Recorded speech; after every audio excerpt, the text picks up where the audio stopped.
Hi, my name is Rebecca Wilson. I'm from What Mama Makes.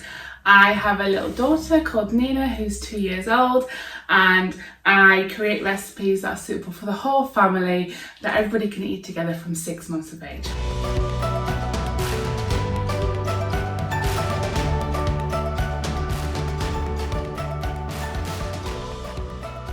My ethos is that you wean your baby from 6 months by eating together as a family. So you just cook just once for you and your baby, and you eat together as a family, and in turn this will really help minimise their fussiness, help them grow into healthy little happy little eaters, and it means that there's so much less stress for you. You are getting to enjoy food together. You just have to cook once. You don't need to be in the kitchen all day long. So I'm going to talk to you today about whether one meal can really serve the whole family, and the answer is yes, it really can.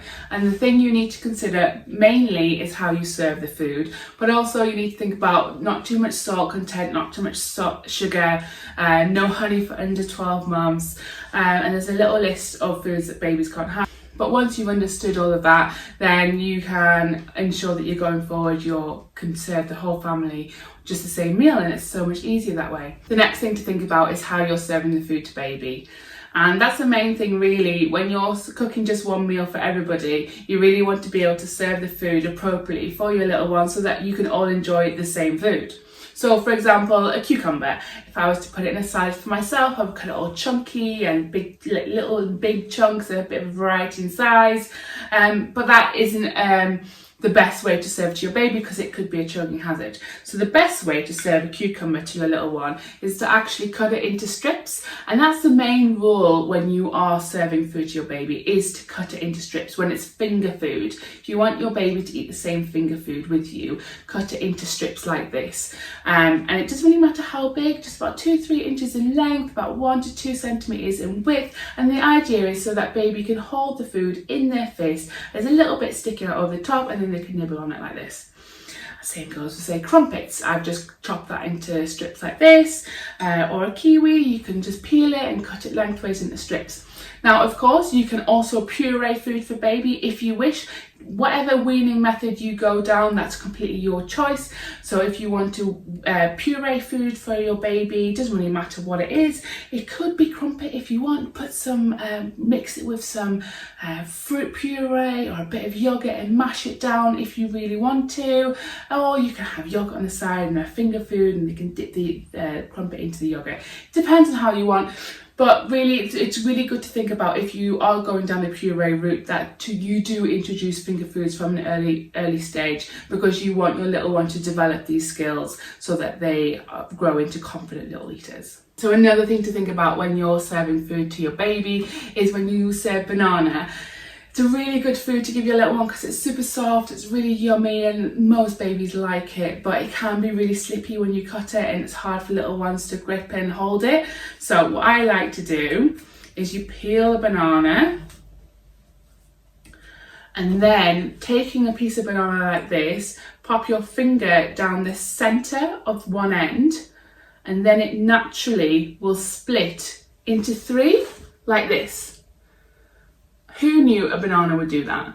But now this section here, and it'll do three pieces.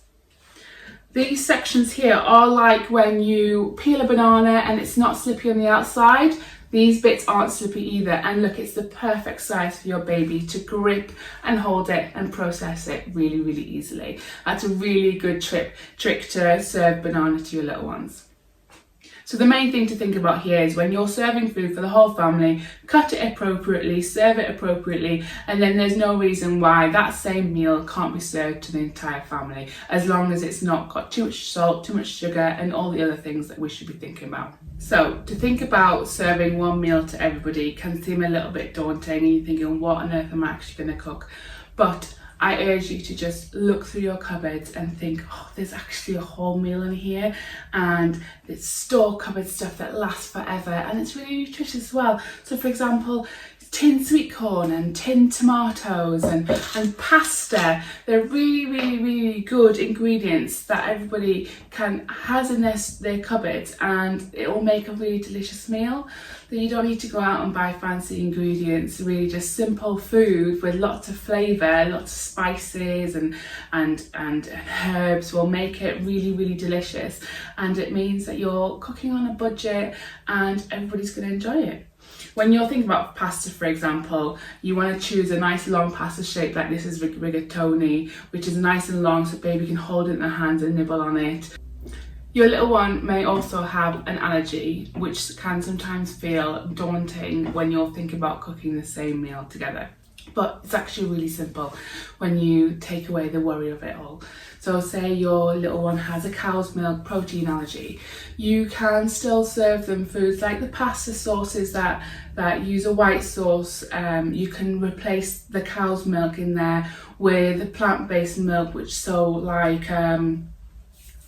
can use oat milk or almond milk. Make sure that it's a fortified milk so that baby is still getting all of those nutrients that you'd be missing from cow's milk. But it's really simple to be able to swap out those ingredients, and those recipes will still really work. So when you find a recipe that you love, don't be shy, don't be scared to swap out the ingredients to make it work for your family. When we're talking about milk as well, it's a really good one for me to point out that sometimes there can be worrying whether your little one can have cow's milk from 6 months, because the guidance is that your baby shouldn't have cow's milk before they're 1 year old. Now this guidance is because we don't want baby to have their breast or their formula feeds replaced with cow's milk. But when you're putting cow's milk as an ingredient to a meal, so say it's in cereal or porridge or in pancakes, for example, then it's totally fine to serve your little one cow's milk raw or uncooked from 6 months, so your baby is getting exposed to a wide variety of ingredients in their diet and it's completely safe. We just don't want you to swap out their breast or formula feeds with cow's milk before 12 months because it doesn't have the same level of nutrients and vitamins that their breast or formula milk does have. Another allergy that can often be a little bit worrying when you're thinking about what foods to give your baby is when they have an egg allergy. There's a lot of foods that use egg as a binding agent. For example, pancakes or muffins, the eggs are in there to hold it all together. Now a really good swap there when you can't have hen's eggs is to use chia seeds. Now if you pop in 1 tablespoon of chia seeds into a bowl with 2.5 tablespoons of water, give it a mix, you're left with this gloopy sludge, and that's perfect for popping in cakes and muffins and pancakes and all those things where egg is used as a binding agent, and this will keep your food together and it will be just as delicious as if you were using hen's eggs. Now when we're thinking about cooking for the whole family, one thing to really utilise is your leftovers. I am a big fan of keeping leftovers, sometimes even making extra so that I have leftovers.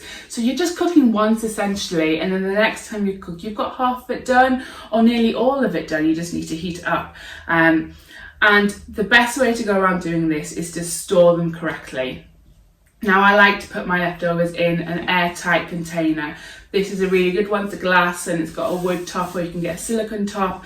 I try to use as less plastic as possible, and these are a really good second option. Depending on the item, you either store it in the fridge or at room temperature. These are crackers, and the way I like to think about it is, if I put this in the fridge, is it going to affect the texture? So the moisture would make these crackers soft, so I keep them at room temperature. Everything else, it goes in the fridge. If it's the height of winter and it's really cold here, I don't worry too much, but if it's the middle of the summer, I try not to leave too many things out. So say muffins, for example, things, vegetable-based muffins that have got loads of veggies and stuff in. If you wanted to pop them in the fridge in the middle of summer because it's too hot outside, but through winter, don't worry, just pop it on the counter in an airtight container and it will be fine for a couple of days. So really just use your judgment here, but if you're in doubt, pop it in the fridge and keep it nice and safe. The next best thing, or even the best thing to do, is to pop everything in the freezer so you have extras.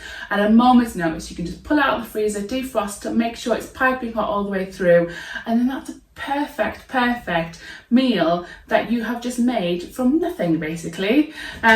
I like to make sure that I pop everything in the freezer in an airtight container.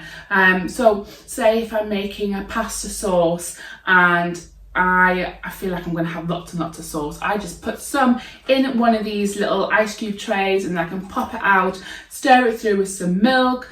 Well, it depends on what type of pasta sauce you're making. If you're making milk-based pasta sauce, like a white sauce, I would add more milk. If I was making like a tomatoey pasta sauce, I would add a bit of water. And so basically what you're trying to do is replace the moisture that was evaporated when you were cooling down the food originally. So then you pop that in the microwave or in a pan with your extra liquid, cook it until it's piping hot, just a couple of minutes, and then you stir it through freshly cooked pasta, and that's a really nutritious meal that you've made from nothing, basically. I like to really utilise my fruit and veg as well. If I've got loads in the fridge, I chop some up and I put some in like ice cube trays like this and put that in the freezer. Or I buy in frozen fruit and veg, and sometimes it's actually better for you to have frozen veg than it is to have fresh, because they pick it and harvest it so quickly and then pop it in and freeze it so quickly after harvesting that it's actually better for you than say it's been sitting out, like a cabbage that's been sitting out for a couple of weeks and the nutrients have started to escape. So quite often frozen fruit and veg is better than fresh.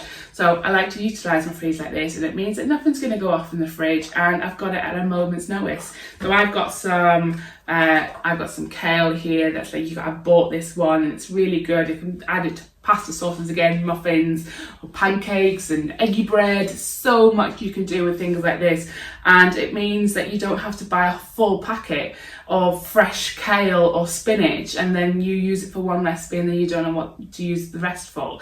So if you have it in the freezer, then it's always there at a moment's notice. So that was my little hints and tricks to answer whether can just one meal feed the whole family, and the answer definitely is yes. Look out for too much salt, too much sugar. Make sure that you're serving the food appropriately. Make use of your cupboards and your fridge and your freezer. Make life easy for yourself. That is what the aim of the game is here. Try and spend as little time in the kitchen as possible and enjoy family time, eating together with your little ones and letting them grow into healthy, happy little foodies. I've been Rebecca Wilson from What Mama Makes. I really hope to speak to you again soon.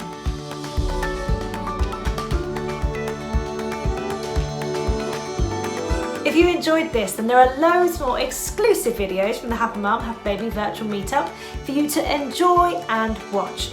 Just head to happymumhappybaby.com to find out more.